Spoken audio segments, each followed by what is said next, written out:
The Sam K Show.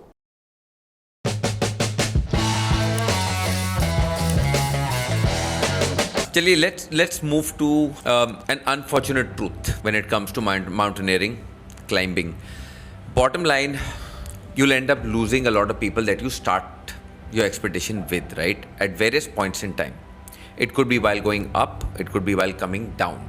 I want you to elaborate a little bit more in terms of some stories where you may have lost some near and dear ones, and not just losing them. See, it's almost like now today, after having done 15 8,000 meter expeditions, just stating some facts over here. I think there have only been 2 or 3 expeditions out of the 15 8,000 meter peaks which I've summited, which I attempted till now. I think where we've come back with the same number of people who we left with. Really? Unfortunately, the cost of exploration, pushing our limits, having these beautiful summits has to be paid with life at times. I always tell everybody around me that my real achievement is not that I've climbed 7 8,000 meter peaks, but it's that I have all my 10 fingers and all my 10 toes even after 15 expeditions. Why do you say that, Arjun? For the layman, I need you to explain to them when you say, because we always hear frostbites, because it's basic logic. If you go to see, your heart is in the center, and your extremities are the ones which are the most exposed, because in extremely cold environments your nerve endings जो होती हैं वो जमना शुरू हो जाती हैं. तो your extremities, basically tips of your fingers, tips of your toes, so nose, earlobes, ये part freeze हो जाता है. The tissue dies. If the cells tissue starts dying. If the cells die, you can still recover, but if the tissue dies, then it starts to turn black, basically. Yes, of course. And then you have to amputate. Sometimes when the infection is spreading too much, we'd had to do amputation on the mountain, sometimes at base camp. How can you do that, Arjun?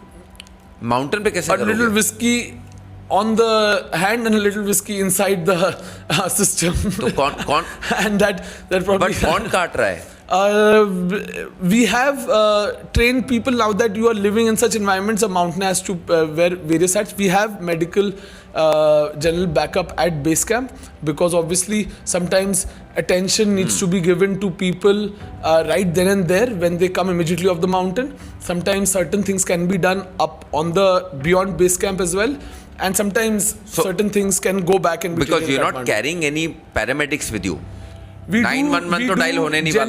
we do have a high altitude mountain training doctor, which is along with us at base camp as a part of. But only till base camp, right?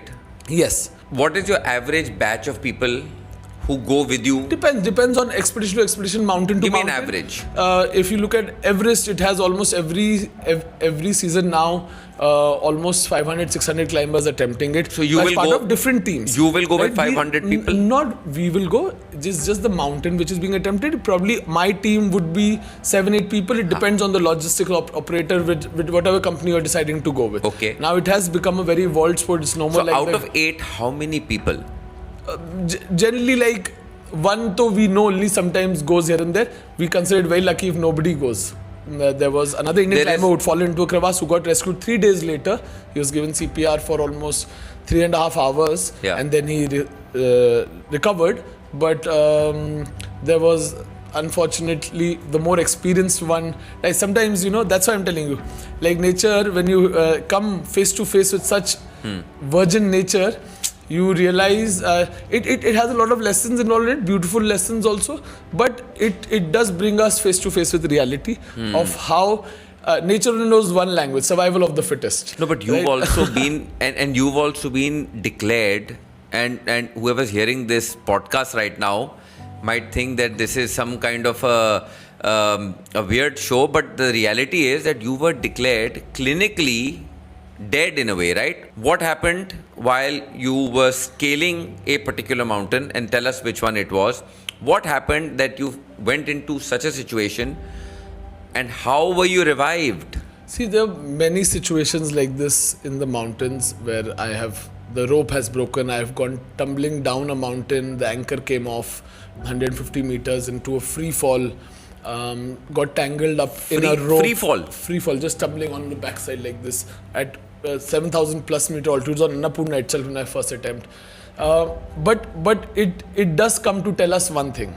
See that if it's not your day to die, it's not your day to die. But what happened that day? I mean, you fell 150 feet. Back in 2019, let's say, if I take the Annapurna expedition thing, there was an anchor entire snowbar which came out from the top because the Jumar was too close to it. Very technical things. That's the Sherpa was in front of us.